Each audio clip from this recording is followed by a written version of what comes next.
If you had to summarize all that up into a single metric, what metric would you say that would be, Dennis? So what I know about the residential real estate space or home building that I think would surprise most of us was the fact that if you look at the Housing Giants report published by professional builders, we run these events throughout the course of the year, and then we also have several events that we lead that are in person.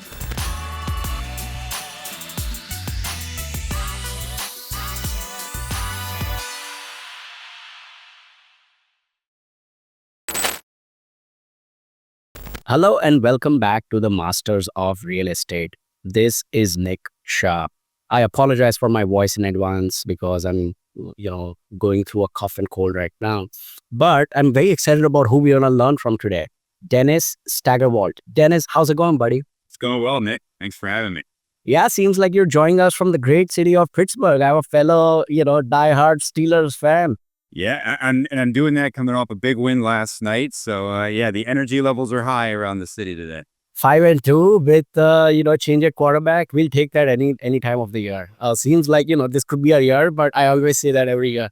So You have to. That's how you get through it, man. That's how you get through it. I agree. But that is like before we get into everything, I'd love to hear your introduction from yourself. So how do you introduce yourself these days? Oh, that's a great question. Well, I'm a father of two boys, and that's kind of where things start for me. They've taught me a lot about myself over the last 9 years, and I get to learn something new every day. In my professional life, I always describe it as I wear 3 different hats within the home building industry. So the first hat, and where I spend a majority of my time, is through the Housing Innovation Alliance, and that's a national network focused on strategic innovation with production home builders and community developers. Second hat that I wear is one where I focus on investing in enabling technologies. So think about opportunities to help drive the industry forward from a productivity, a quality, for performance perspective. And these might be ideas that we're seeing within the Housing Innovation Alliance or things that we're learning about through our network outside of the Alliance.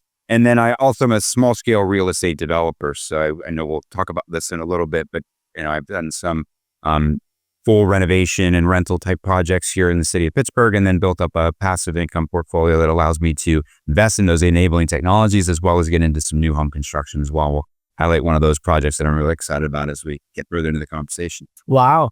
3 hats. Then it seems like father of 2 boys. Seems like you have a lot of free time on your hands. Yeah. Yes. You know my schedule then. Yeah. Well, this is a lot, Dennis. I want to get into all of that in details. Before we get into it, people really want to understand like what your personality is like or what your operating principles are like in life. So what spirit, animal, or bird would you say best describes your operating philosophy in life? It's a great question. So I think I'm a bit of a chameleon, and in that I can adapt to a lot of different situations very quickly. And I'd say that has proven to be a useful quality as through the work that I've completed overseas, as well as making the boomerang back into the U.S. market, and just being able to kind of figure out a landscape really quickly, drop right into it, and then kind of adapt to meet the needs of. Wow, you could drop into any market and adapt to needs. Chameleon, I absolutely love it. So now, looking at your career trajectory, and you had quite an amazing one. If you had to summarize all that up into a single metric, what metric would you say that would be, Dennis? I think that metric has changed throughout my career. I'll highlight just real quickly, over when I was working overseas from 2011 to 2019, I think it would have been the reach of the collaborative partnerships I formed within the GCC. We represented something around, I think it was $500 trillion worth of global company value working on specific market engagement programs. And then we looked at today, I would say Nick, let's back that back up. Yeah. I don't know. It wasn't 500 trillion. It was 5 trillion. Sorry. I think to myself, man, I had that much of reach. This global belt is 400 trillion. So yeah.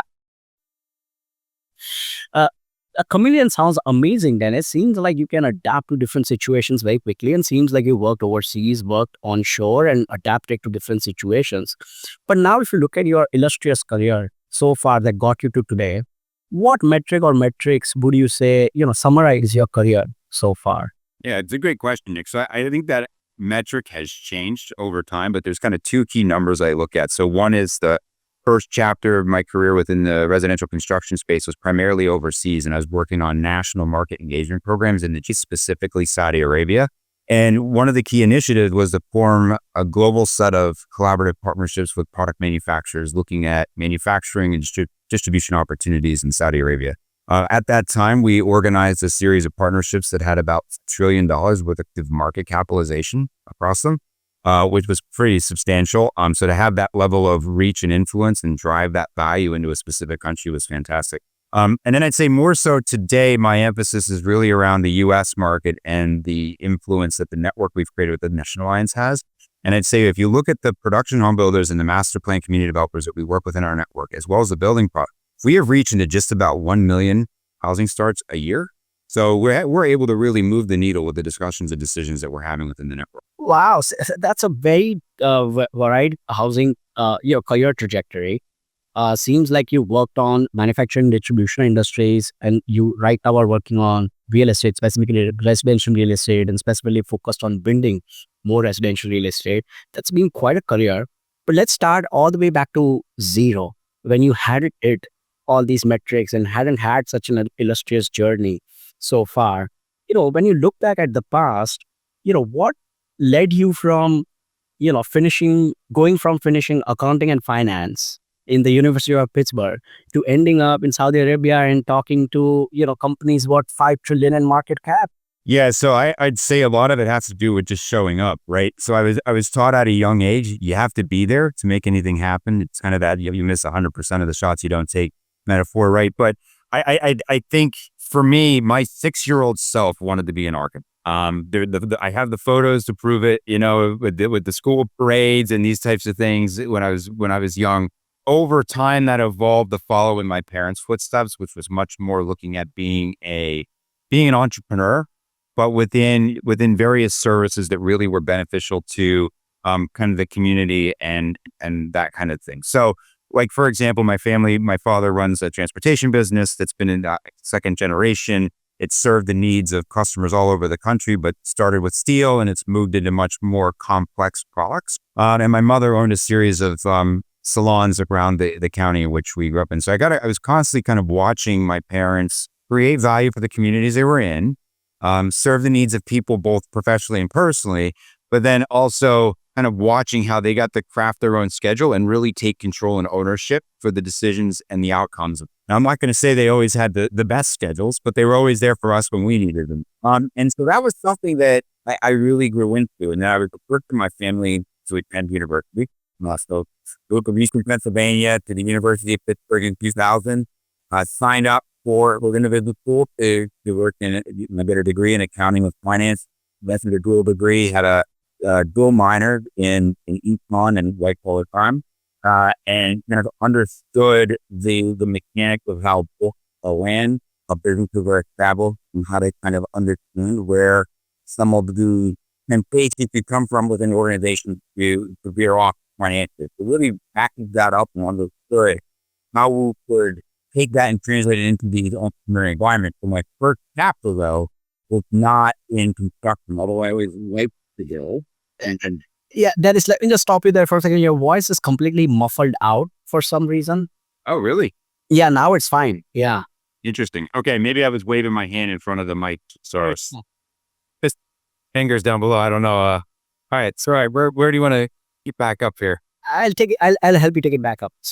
So seems like, you followed footsteps of your parents. Both seem to be highly entrepreneurial. Their dad seemed to be in the transportation business and, pivoted from steel to other products, which seems to be mirroring the timeline of the movement of steel outside the city of Pittsburgh. And your mom seems to, have run a bunch of salons, and they taught you how to create value while serving needs and crafting your own schedule, but still taking ownership of these outcomes. So how did all of this influence you from, studying in the University of Pittsburgh to ending up in Saudi Arabia and, helping crafting value across 5 trillion of market cap? Yeah. So the experience of like I said, see, threw me off. How far back do you want me to start? That's what I was thinking about. For me, you start going forward. Yeah, we can take it from Pittsburgh. So after I graduated from the University of Pittsburgh, my first career was really in wealth. I entered into the financial services industry, established a partnership with several folks on the insurance side and then equities, and learned how to build tailored portfolios and wealth management plans for high net worth individuals. I got the chance to work with a lot of entrepreneurs, and many of these entrepreneurs ended up being in the real estate. So it was a fantastic opportunity to get to see from their perspective how they were creating wealth and creating value for the communities that they were developing. When I overlaid that experience with one that I had while I was at the University of Pittsburgh working for a local real estate developer, I had the chance through that internship to see what it was like to work on brownfield redevelopments in and around the city. So taking these projects that were, blighted riverfront steel manufacturing sites and turning them into these gorgeous communities, some of which were award-winning on a national scale and first of their kind. So if I took the memories and the learnings from that internship, applied it to what I'd gone through meeting these different individuals and entrepreneurs through my wealth management practice, and realized that this is really where I needed. So in 2011, I exited from the wealth management space and I made a phone call to the folks I worked with at that development firm. And I explained to them I was in the process of making this transition. I really want to get to build. And my bad joke is always I wanted to move from one heavily regulated industry to a less one. So I went from finance to construction, right? And little did I know that's what I was jumping into. But I really started the path into the construction with role as more like a management consultant. I took on a role with a company called Ibicus, based here in Pittsburgh. They are one of the leading research and development firms focused on the production home building space. So strategic partner to the Department of Energy in developing research opportunities that are then translated into commercialized building systems and products. And when I entered into their team and organization structure, they had just taken on a project in Saudi Arabia. And there was an opportunity to come into the organization and help lead the charge as they established their footprint within the Middle East market. So I was their first hire for that team and worked with them from 2011 to 2018, building up that practice, delivering a number of first of their kind types of initiatives. We were the first net zero energy LEED platinum house in Saudi Arabia. We built a 20,000 square foot LEED silver interactive exhibition space to showcase not only how we built that particular home, but the thousands of other materials and methods that could be used to build similar homes like it. So then we had an opportunity to work with the Saudi government and translate that from not only a conversation around what this particular home could be for the country, but now what it means when we translate this into thousands, like tens of thousands. So it was a really, really interesting way to kind of cannonball right into the pool, if you will. And as someone who's based in an international market, we had to quickly adapt and kind of understand what the landscape and business environment was like operating within the Middle East, and then how you form partnerships within a country and within a market that was foreign to you, and do it with a number of different cultures and global headquarters that all had a different way of assessing an opportunity and designing a legal framework to go after. I had to learn a lot very fast, and I think this was kind of an MBA by fire, if you will, just thrown right into it and had the chance to make a lot of mistakes, but fix those mistakes and learn in the process. Dennis, that's quite something. That's quite something. And seems like even the way you talk about how you get opportunities, it just seems like, you just make opportunities by yourselves, by just putting yourself out there, getting no's, whether it's, going from being in college at University of Pittsburgh to just calling a developer that you work with to, ask them on how you can help them out, or being a management consultant at Ibicus to being the first hire for the Middle East practice, to like even, building the first LEED certified platinum home in that market, and then growing it to, 100x or 1000x or 10,000x for itself. So what do you say are some of the skills and traits that you have uniquely developed that help you not just survive but thrive in what most would call challenging situations? Yeah, it's interesting. It's one of these scenarios where to get into this, you have to be open to just about anything, right? But as you further your career and you kind of understand you can't say yes to it all. So it's really an understanding around the discipline of how understanding what's important to you and what opportunities you want to explore, and how that aligns with kind of the experience you want to create for yourself, really. And in some ways, by doing that, you're being true to yourself and you're able to create that value for others. Um, I learned at a very young age that everything is people based. This is something that my father and my grandfather shared with me as I was getting older, and building relationships, being authentic in building those relationships and owning your mistakes is a very important part of both your personal and professional life. And I believe that doing that, knowing what you don't know, or being willing to admit what you may not know, I guess I would say, in a lot of these situations is the vulnerability allows you to build, and it helps to create these partnerships and relationships where you're working together to get further ahead. And that to me, I think, has been the biggest piece of it, because you can kind of learn a lot of the other domain specific skills. You can work with experts that'll go extremely deep into any specific area, right? For me, though, it's really been understanding, how do you work with the people, surround yourself with the folks that you want to be surrounded with and that you want to continue to help and drive forward. And through that collective energy, you can pretty much achieve anything. I couldn't agree more. And it seems like you've dropped a lot of amazing gems in there. And I just want to try and summarize them.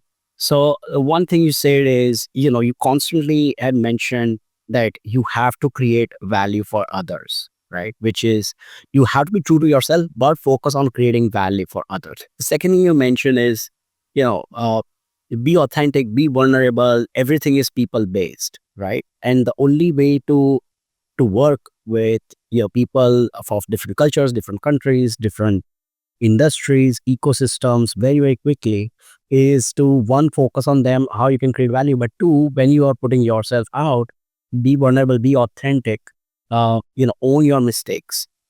And next you mentioned that, in the end, it's all about, teamwork in as well, right? Like work together to, sum of parts is bigger than the whole, right? So work together to create value, so everyone can go further ahead.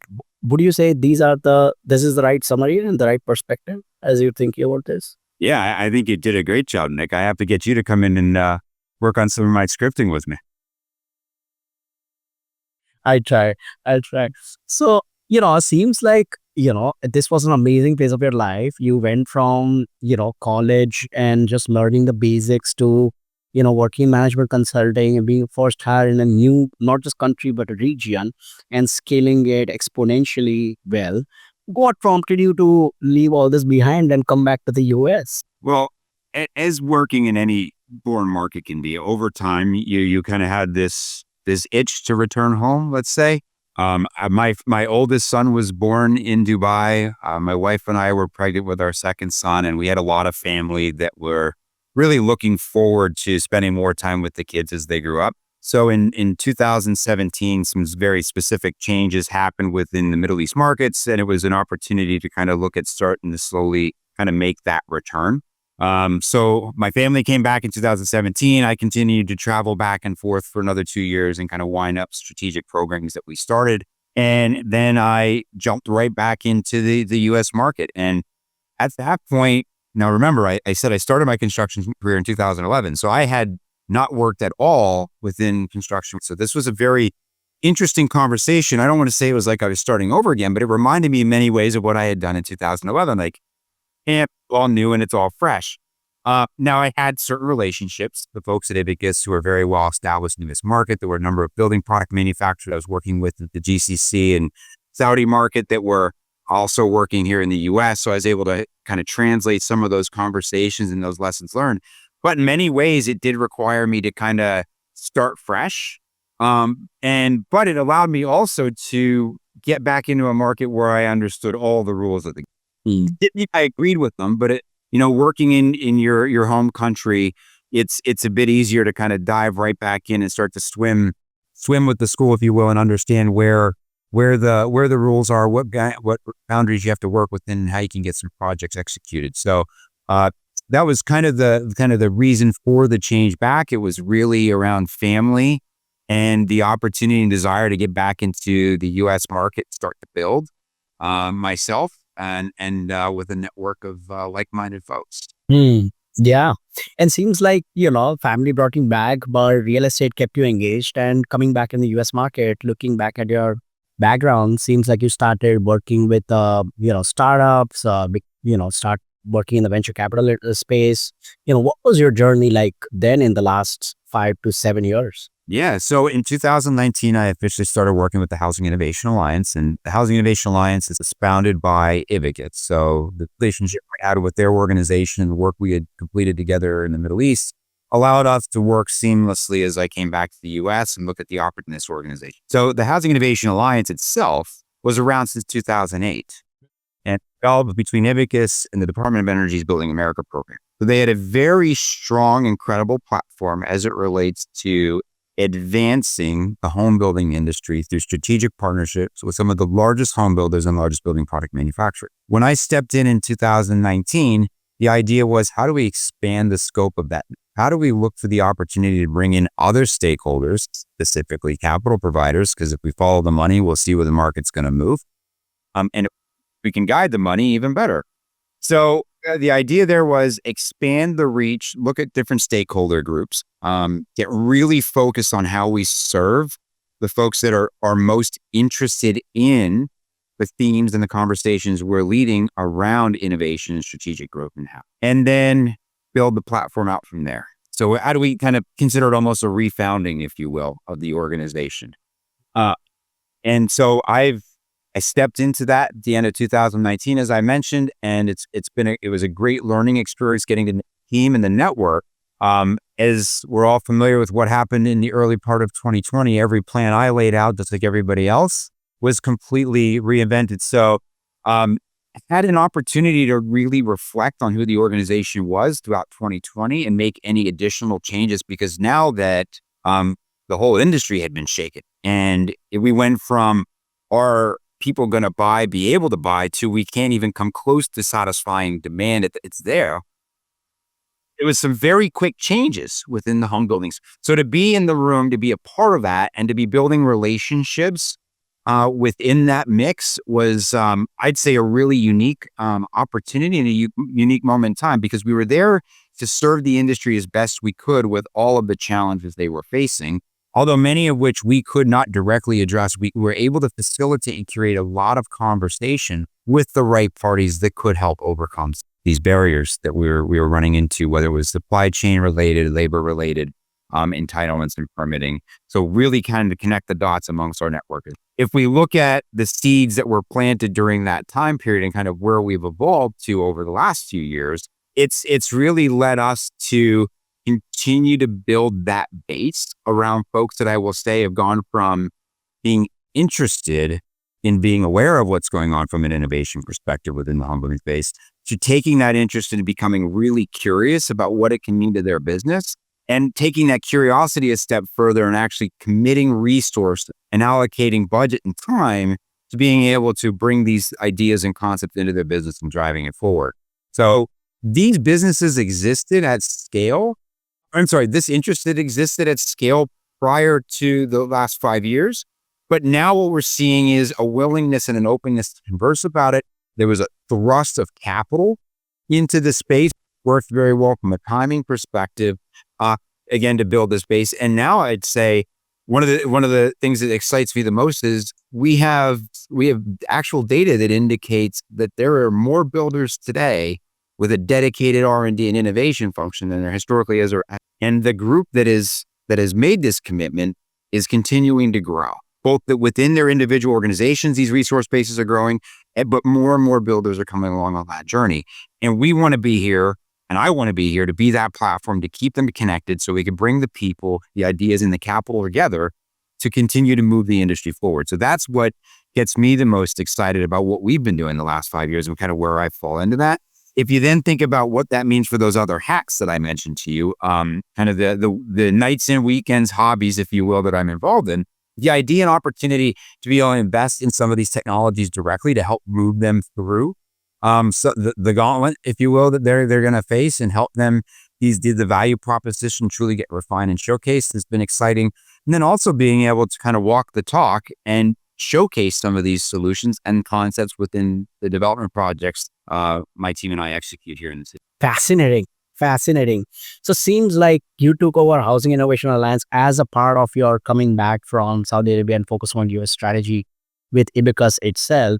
And you really essentially, restarted or rebooted the strategic direction of the firm. And that along with the macro climate in the residential real estate space in the last 5 years really connected well together, right? Like in the last 5 years, we realized more and more that there's a massive undersupply of residential real estate units in the country. And, zoning laws had did not seem to show any positive growth and change. And it seems like they probably won't for a very long time. So when these two problems collided together, everybody needed, essentially a way to continue building new housing units while adapting to local issues. And Housing Innovation Alliance seemed to be the perfect answer to a lot of things where people, ideas, and capital could come together to propel the home building industry forward. Yeah, no, I think that's exactly correct. And if you kind of look at it, I mentioned how long the alliance has been in existence, and I think one of the key things to take into consideration is it's like the 10-year overnight success, right? Where it was an aggregation of different things going on in market dynamics that allowed us to be extremely successful and allow us to create the value that we've set out to create within the industry, because of the appetite and the interest that the other stakeholder groups also have in this conversation at this. Yeah.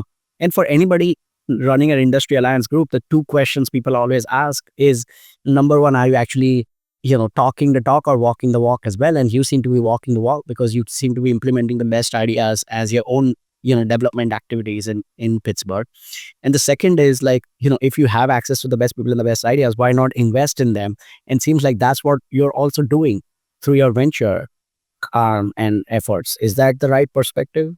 That is correct, and I'll even take it one step further. Not only is it something that I do within my own development projects, but I recently moved into my a new home that I built with a local on your lot builder, and I've implemented about a dozen concepts or technologies that we've explored through the Housing Innovation Alliance, and that I believe are shelf-ready, shovel-ready ideas that could be easily implemented in any markets. Had a great building partner, but I not only do I do it on the projects that I'm executing, but on my own home within my own family, we walk this talk. So I love. it leads for some interesting dinner table conversations on days these don't work exactly as you want them to, because with any of this, there's always kinks you're working out of the system, right? But we take measured risk. We know what we're getting into. And this is an opportunity for us, again, to showcase what we think is the future of our industry. And no better opportunity than to do that with a local builder who has the same passion and vision for the industry that you. Wow, I absolutely love it. Talk about eating your own dog food or drinking your own wine. Seems like, you're not just advocating for innovation in the housing space, you're using it in your own home. So would you mind giving your listeners an overview of, what are the dozen or so technologies you've implemented and what are the highs and what are the lows of doing, testing technologies in this beta phase? Well, I think I can mention a few of the products, and what I'll do is I'll tie back to, we recently executed a development project with the Housing Innovation Alliance for Professional Builder magazine, Picket Fence. So it was their idea home for 2024, and this was based off of a unique set of consumer data called the American Home Study. It was developed in partnership with Terry Slavik-Sayuki, Nancy Keenan, and Belinda Sword from TST Inc., Dahlin Design, Architecture and Interiors, and Strategic Solutions, respectively. And this is the only longitudinal study in repeatable consumer insights that inform house design and potentially housing policy going. So it started in 2020, at the beginning of the pandemic, executed peak pandemic, and then again, post-pandemic. We took that data and built a home here in Pittsburgh. When I was building my home shortly thereafter, we took a lot of the same insights around the technology. It turns out I have a lot of similarities to the target buying group that we highlighted within that particular project. So we took a lot of those same technologies to put them in my home and then added on a few again, because I was able to work with the builder. So everything from envelope strategies to thinking about the types of insulation. We have continuous insulation on the home. We used wood fiber insulation on the interior cavity. We have an advanced air distribution system that we utilized using heat pump technology. I have gray water recycling. I have a recirculating shower, home energy monitoring, and home automation all tied in as well. So that's a few of the bells and whistles. And then we also focus very heavily on air purification as well as water purification. So what we put into our lungs and our bodies is very important throughout the way we look at this for our home. So we wanted to be able to do all this and still enjoy all the aspects of the big soaking tub, which is where the gray water is. So for us, it allowed us to understand what the first cost of some of these things are and what the payback period truly would be for a typical consumer. Also allowed me to understand what it's like to work with the builder directly and the trades as the consumer, kind of trying to drive some of this. Because I think these are things, these technologies and the benefits of them are concepts that the study tells us. And that when I talk to my friends and my peers, it's what the consumer. But we have to make it very easy and accessible for them as an industry. We can't, and I think we have to help them understand what they can expect and what the trade-offs of those expectations are. So that's the home that we built, and some of the, at a high level, some of the different solutions that we put into it. And as I said, it's not only happening here, but at a concept home that we developed at a different scale. And within that concept home, we've gone through testing opportunities where we've been monitoring it for 4 months throughout the hot Pittsburgh summer, and had the opportunity through partnership with IBIGUS and the Department of Energy to monitor energy performance and indoor air quality. Oh, wow. That's quite a handful. So it seems like your insulation that keeps your Pittsburgh home warm in the tough Pittsburgh winters and cool in the Pittsburgh summers is wood fiber insulation. Then seems like you have a heat pump that distributes air more effectively in the home. Then seems like your water is recycled, including your shower water use, and that turns into this gray water tank that you mentioned. Then seems like the air that is purified for use in the home goes through a special purification system, and so does the water. And seems like you have a monitoring system for the home as well. Is that the summary of basically essentially the technologies at a high level in your home? Yeah, no, you hit it. So it creates a much more comfortable, more livable environment. And one of the things that, where you can kind of infer from what you said, but I didn't say it specifically, but there's a strong sustainability component to everything. If you look at the types of materials we used, you look at where these materials were manufactured, how they were manufactured, what ingredients go into them, if you will.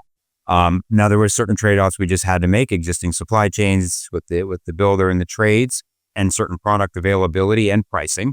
But the idea was, how do we do what's best for us as a family, and think about also what's best for the footprint we're leaving on the planet in the process. For the environment. Yeah. So seems like this dual, hybrid of making sure that builders can make a positive return on investment, but we do it in a way that, also helps the environment while making sure family stays comfortable in the home is really important to you, and it really shows through. Wow. So for somebody listening to this, I'm sure they want to work with a local builder, and they can go to Housing Innovation Alliance to figure out how to get there. Well, what is the cost and payback period that they should expect from something like this? So in this particular home, our cost increase was roughly 5%. So it wasn't significant.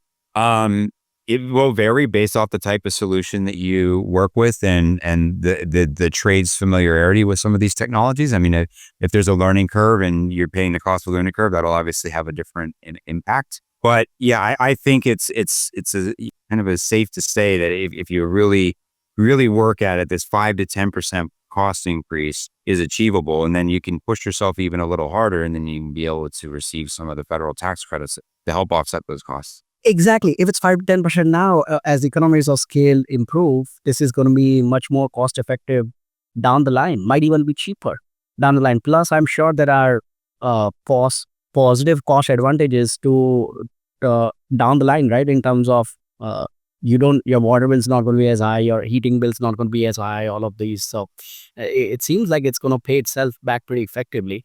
Now, for a builder listening to this, they're like, wow, this sounds amazing. How do I get more involved in working with Dennis and the other members of the Housing Innovation Alliance? How should they think about working with you and your team? Yeah, so I think if I were a builder listening to this, what I would do is I'd reach out to us to participate in one of our upcoming events so they can get a feel for what the network's all about and the conversations that we're having, and make sure that where we're heading aligns with where with their roadmap. Because I think it's really important that we although every builder is going to be starting at a different place and wanting to end at a different place and have a different set of resources that they can utilize, it's really important that we make sure that the time that they're spending with us and the time we're going to spend with them is aligned and move them down that. We want to make sure that we're clear enough about that on the front end. And so our events they could do that through both a virtual platform. We run these events throughout the course of the year. And then we also have several events that we lead that are in person, as well as we have a bolt-on opportunity to several other industry events like the International Builders Show or Blueprint or PCBC, where we host kind of subset activities to these larger shows specifically for our audience. Yeah, and seems like we missed each other at Blueprint, but we'll definitely see each other next year. But yeah, the builders can check out housinginnovationalliance.com. Is that the right website, Dennis? Oh, that's correct. Absolutely. They can visit the website to learn more about those programs specifically, and they also can learn about supporting us to lead this charge. So now, Dennis, if you think about Housing Innovation Alliance and yourself in this role of running essentially the whole ship as the president, what are the biggest challenges you're facing as you think about scaling your team or operations to meet your aspirational goals over the next 12 months? Yeah, I think it's kind of twofold. So one, I think talent in the industry is tough. I mean, there's a lot of smart people transitioning out of or translating from other careers into the home building space and into construction in general, which is helpful. But I think as we've seen and through various headlines and industry conversations, there is a tightening of talent within the industry overall. And I think that makes it hard to be able to grow and have folks that are experts in this domain that can help bring value into those conversations within our organization specifically. So as we look to bring in outside services and support that specific talent base that knows the industry inside and out is a difficult piece of the puzzle. I think the other challenge, and I think this is just with the industry investment within the industry as a whole, is the cyclical nature of the home building space, right? And now with the interest rate environment being what it is, the cost structure being what it is, and kind of where we're at in the election cycle, I think we have this kind of a period of time where things are moving a little bit slower and there's a bit of indecisiveness about investment platforms going forward. So I think anytime that happens, organizations stand back and they relook at where their dollars are allocated. And I think the cyclical nature of the industry has made it easy to kind of back off some of these platforms for long-term R&D or long-term innovation investment. We're seeing a shift away from that, which we're excited about, as I mentioned, by that, the number of dedicated innovation teams and builders across the country.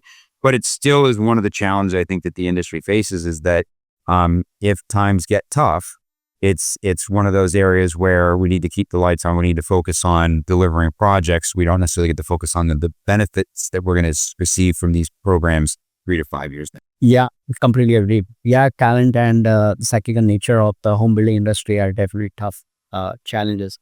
If you think about what would you say, Dennis, is your ultimate vision for the future of the home building industry? The ultimate vision, why I think where we are aligned as an organization is how do we create communities and homes that exceed consumer expectation, are easier to build, and have done so within context of the realities of financial situation, right? It kind of touches on all those points that I just mentioned when we look at where we're at with current market dynamics. But our goal is to continue to bring together people that are willing to take risk, measured risk, be it, but take the risk to bring something new in. They're willing to take action and showcase the pains and gains from that action and then use it for others to learn from. So for me, if we can use the Housing Innovation Alliance as the platform to do that, and it achieves those initial goals that I laid out around consumer expectations, around the constructability for the industry, new materials and methods, and then also around I think that would be great. Yeah, we lost your voice for a few, but yeah, we captured most of it. So now I'd love to ask you some rapid fire questions, Dennis. Okay, sounds great. Let's do it. What would you say you know about the residential real estate or the home building industry that might surprise most listeners? So what I know about the residential real estate space or home building that I think would surprise most of us is the fact that if you look at the Housing Giants report published by Professional Builder, thanks to research that we inserted into it alongside them and Ivory Innovations, we now have been able to identify that more than of the builders responding to the survey have a dedicated innovation function. And that number is substantially higher than when I took a poll on LinkedIn, what most people thought the number would be. It was more like, so we're significantly higher and we're excited. That's amazing. And for listeners listening, if you are just a homeowner or thinking of buying a home in the future, that means that as these builders inject innovation into their processes, the way you buy a home or the type of the home you buy will dramatically improve in the future. So that's a very exciting insight, Dennis. Let's say a family office calls you, Dennis, and says, they have $100 million left over that they want to invest in just real estate. How would you advise them? Yeah, so I think I would take the approach of creating allocations in a couple different areas. So I think one, it's important to allocate dollars into projects that align with a vision that moves the industry forward. So that would be the ability to invest in residential projects that are showcasing different materials and means of construction. I think that would be an important piece, again, towards the goal of reducing the cost, total life cycle cost of the home. I think investing in platforms that raise awareness and educate around how those homes are being built, and do so by connecting a national pool of stakeholders that are looking to drive these concepts into other. Doing it in one place is great. Being able to translate it in others is even better. And then I think also finding opportunities to invest in the technologies that enable that to happen. So if you think about the entire housing value chain from dirt to dweller, where are the places that you can apply your capital that help you find sites faster, create your infrastructure quicker, get something in that's more sustainable for the long term for the consumer by making the investment on the front end, and then partnering with builders to deliver a housing product that goes together much, much quicker, but lasts longer. And I think there's, those are just a couple of the opportunities I think that exist. But within those three areas, that's where I'd guide them to allocate. And I think those three become a flywheel that spin off. Yeah, that sounds amazing. That's a really strong framework. So it seems like you're a developer in Pittsburgh as well. You've also built a passive income portfolio. So how is your personal real estate portfolio like? Yeah. So started in 2012 with a first investment in a rental property in an up and coming neighborhood, and I just kind of get prepared. Just took on the role in the Middle East. So my growth plans at that time were stalled a bit, I would say, because of the move over to the Middle East. Yeah. As soon as we came back into the U.S. market, we formed a partnership and started procuring properties again in and around this neighborhood. So now, of course, over the last 7 years, a lot of things had changed, but there was still some opportunity there. So very quickly from 2019 to 2022, we substantially grew the portfolio, but maintained a focus on two core values. One is we want to be close to healthcare, hospitals and other healthcare resources, which in Pittsburgh is kind of a very easy thing to do because it's massive healthcare system.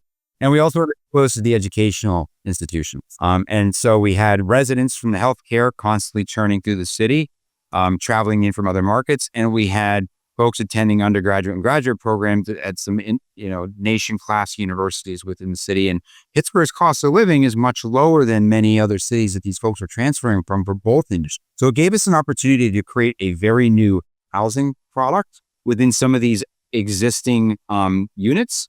So now we are able to create great living environments in existing neighborhoods using existing inventory. That grew into, let's build some from the ground up. So we use passive income from those homes to invest in building a land bank in and around those properties, purchasing some of the worst homes on the block, reactivating them, bringing them back to life, inspiring others to do the same. And that picket fence project that I mentioned to you earlier is one of the first pieces of our process where we're starting to bring new construction into those neighborhoods by using enabling technologies. And in that particular case, we went from looking at our traditional site built approach, and we ended up using volumetric modular construction to deliver that home from a factory just north of the city. So the idea there is now how do we continue to grow that process and build out in partnership with the city and other community groups to help solve for some of the housing supply issues that exist. Yeah, absolutely love it. Absolutely love your real estate side hustle, which for most people is like a full-time hustle. Uh, Seems like you're keeping yourself very busy. What organization or institution, Dennis, would you fix if you had the time to fix it? Ooh, can we create a national zoning platform? It's about time. Zoning is screwed up.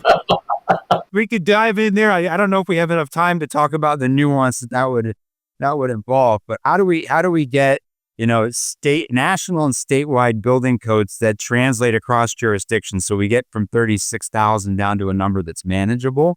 Obviously, we have to account for climate zone nuance and other issues that we're facing in some of these markets, but I think that simplification and getting to the point where we have a national zoning model that we can all follow will allow us to unlock a lot of supply. I couldn't agree more. I mean, right now, the heart of the affordability crisis faced by most people is just a supply crisis. And the heart of the housing supply crisis is just this insanely outdated and difficult zoning, platform that we have that is, so hyper diversified at a local level and a county level that it's very, very hard to scale and manage. And you're absolutely right. If we could fix this, that, it could change the country and, change the direction in which we're going. Last question then. You have two boys, your father. If your loved ones agree to be mentored by you, what's the number one skill you would teach them? I think it comes back to what my grandfather and father taught me. I would focus on, it wasn't called emotional intelligence back then, and they certainly didn't use those words, but really around this authenticity of who you are, being the willingness to be vulnerable, and then through that having empathy for others. So, I mean, this is something that I try to convey to my kids. I think this is what is really where you get to build these true, lasting, trusting relationships, and it takes work. Right? And we have to be willing to acknowledge in ourselves some of the weaknesses and be willing to allow others in to help build them into strengths. And that's what I would focus on with them if they allowed me the opportunity. Be authentic, be vulnerable, have tremendous empathy for others. That was Dennis Steigerwalt, a chameleon who has worked in, not just the Middle East, but the US and, Midwest markets as well. He can adapt to different situations very quickly. He is juggling, national alliance for housing innovation. He is a developer. He's also a venture capitalist. He adapts very quickly. If you're a builder interested in getting deeper into housing innovation, check out housinginnovationalliance.com or send a message to Dennis. I'll add a link in the bio. This is Nick Shah. If you ever want to talk about real estate, shoot me a note on CEO@home.llc. Thank you.